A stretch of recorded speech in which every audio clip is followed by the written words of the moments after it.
العلم نور والظلام تأخر، فمن الذي سينير لإظلام؟ أنا مولع بالعلم لكن عاقني السلام علیکم ورحمۃ اللہ وبرکاتہ۔ بسم اللہ والحمد للہ والصلاة والسلام علی سیدنا رسول اللہ۔ عزیز طلبہ، میں معیز الدین عثمانی، نظامی مرکزی ازہری، آپ کے سامنے علم صرف کا تیسرا درس لے کر حاضر ہوں۔ پچھلے درس میں ہم نے پڑھا تھا کہ جب ہم جان رہے تھے کہ ایک کلمے کو وزن کیسے کریں گے اور میزان کے اصول اور ضوابط کیا ہیں، تو اس میں ہم نے 8واں قانون پڑھا تھا کہ جب موزون میں قلب مکانی واقع ہوا ہو تو وزن میں بھی قلب مکانی واقع ہوگا۔ تو اب قلب مکانی ہے کیا، اس کے اصول و ضوابط کیا ہیں، اسے ہم کیسے پہچانیں گے، آئیے جانتے ہیں اس درس میں۔ تو چلیے شروع کرتے ہیں۔ قلب مکانی اصل میں ہے کیا؟ تو قلب مکانی کہتے ہیں بعض حروف کا بعض پر مقدم ہونا، ذوق لغوی پر تتابع اصلی کے دشوار ہونے کی وجہ سے۔ تتابع کہتے ہیں پے در پے آنا۔ تو بعض حروف بعض پر مقدم ہو جاتے ہیں، کب؟ جبکہ ذوق لغوی یعنی اہل عرب کا جو ذوق لغوی ہے اس پر کیا ہوتا ہے، جو اصلی ترتیب ہے وہ دشوار ہو جاتی ہے۔ مثال کے طور پر ہم ایک کلمہ دیکھتے ہیں رکبتن، یہ مقلوب ہے برکتن سے۔ اب بعض اہل عرب کے ذوق لغوی پر برکتن یہ دشوار گزرا اور رکبتن آسان گزرا، تو انہوں نے جو اصل تھا برکتن، اس میں جو با تھی اسے مؤخر کر دیا اور را اور کاف کو مقدم کر دیا۔ تو بعض حروف کو بعض پر مقدم کر دیا، کس وجہ سے؟ کہ ان کے ذوق لغوی پر جو اصل ترتیب تھی یعنی برکتن یہ دشوار پڑ رہی تھی۔ اب اس میں تقلیب ہوئی ہے اور اس میں قلب مکانی واقع ہوا ہے۔ یہ کیسے پتہ لگے گا؟ یہ اس وقت پتہ لگے گا جب ہم اس کے دوسرے مشتقات دیکھیں گے کہ اس کا فعل کیا آتا ہے، اس میں فاعل کیا آتا ہے۔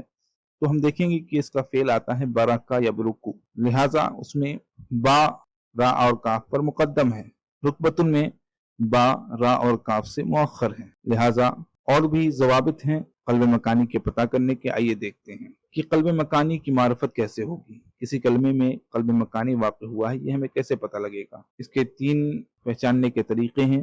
پہلا طریقہ یہ ہے کہ ہم مصدر کی طرف رجوع کریں گے۔ اگر کوئی مشتق ہے ہمارے سامنے تو اس کے مصدر کی طرف رجوع کریں گے، اس کا مصدر کیا ہے۔ جیسے کہ نا آ یناؤ، یہ دونوں مقلوب ہیں نا آ ینآ سے۔ یہ ہمیں کیسے پتہ لگا؟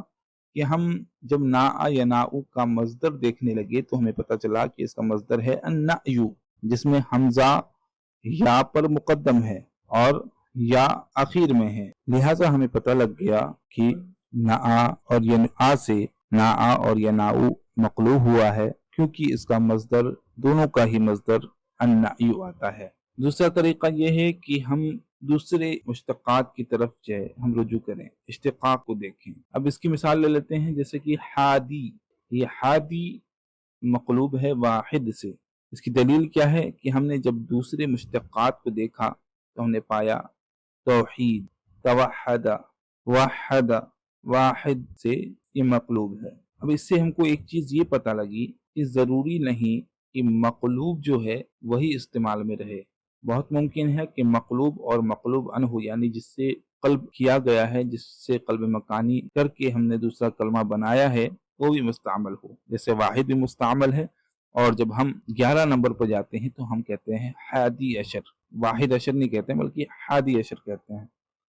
لہٰذا حادی بھی مستعمل ہے اور واحد بھی مستعمل ہے۔ اسی طرح سے ہم تیسرا طریقہ دیکھتے ہیں۔ تیسرا طریقہ یہ ہے کہ اگر کوئی کلمہ بغیر مقتضا کے غیر منصرف ہو، یعنی اس کے اندر کوئی اسباب منع صرف نہ پائے جا رہے ہوں اور نہ ہی وہ کلمہ ایسے وزن پر ہو کہ جو غیر منصرف ہوتا ہو، تو اس کے باوجود اگر وہ غیر منصرف ہے تو اس میں قلب مکانی واقع ہوا ہے۔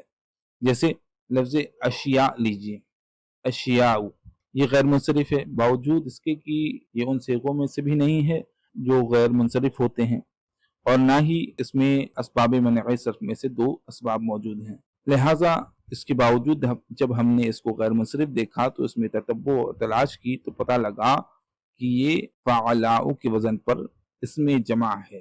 کیا ہے؟ اس میں جمع ہے، اور فعلاؤ کے وزن پہ ہے تو اس کا اصل وزن کیا ہوگا؟ شیئاؤ، شیئاؤ۔ پھر اس میں منع صرف کی وجہ پائی گئی، وہ کیا ہے؟ وہ الف تانی سے ممدودہ ہے کہ جو دو اسباب کے قائم مقام ہوتی ہے، اور فعلاؤ کا وزن جو ہے شیئاؤ میں پایا گیا، اور اس سے مقلوب کر کے ہم نے اس کلمے کو اشیاؤ بنا دیا، لہٰذا مقلوب ہی مستعمل ہے اور مقلوب عنہ اس میں مستعمل نہیں ہے۔ تو یہ تین طریقے ہیں جن سے ہم کسی کلمے میں قلب مکانی واقع ہونے کی معرفت کر سکتے ہیں۔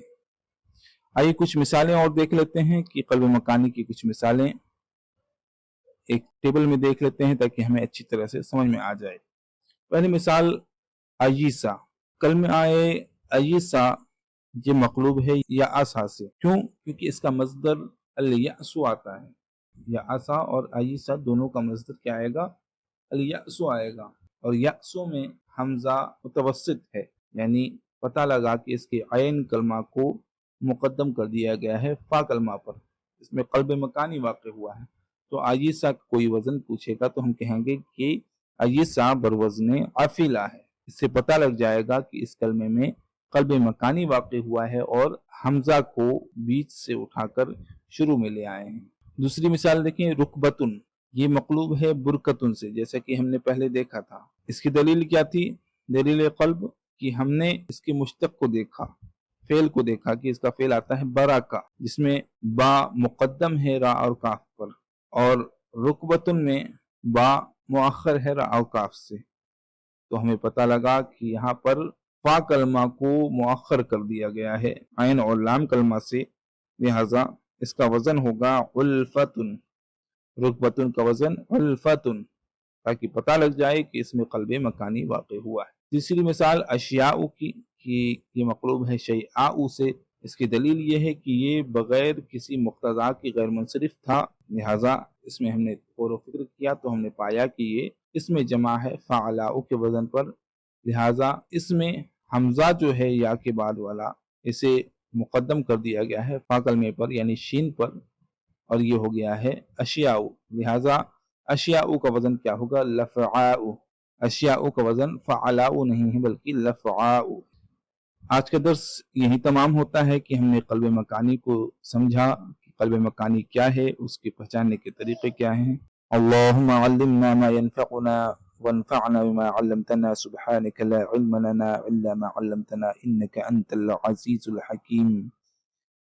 عزیز طلبہ، اگلا درس ہمارا جو ہوگا وہ چوتھا درس ہوگا مجرد و مزید کے تعلق سے۔ اس میں ہم جانیں گے کہ حروف اصلیہ اور زائدہ کیا ہوتے ہیں، اور افعال مجردہ کیا ہیں، افعال مزید فیہا کیا ہیں، ان کے اوزان کیا ہیں، اسماء مجردہ کیا ہیں، اسماء مزید فیہا کیا ہیں، ان کے اوزان کیا ہوتے ہیں، کیسے یاد رکھنے ہیں، اور کس طریقے سے ہمیں اچھی طریقے سے اسے سمجھنا ہے اور ذہن نشین کرنا ہے۔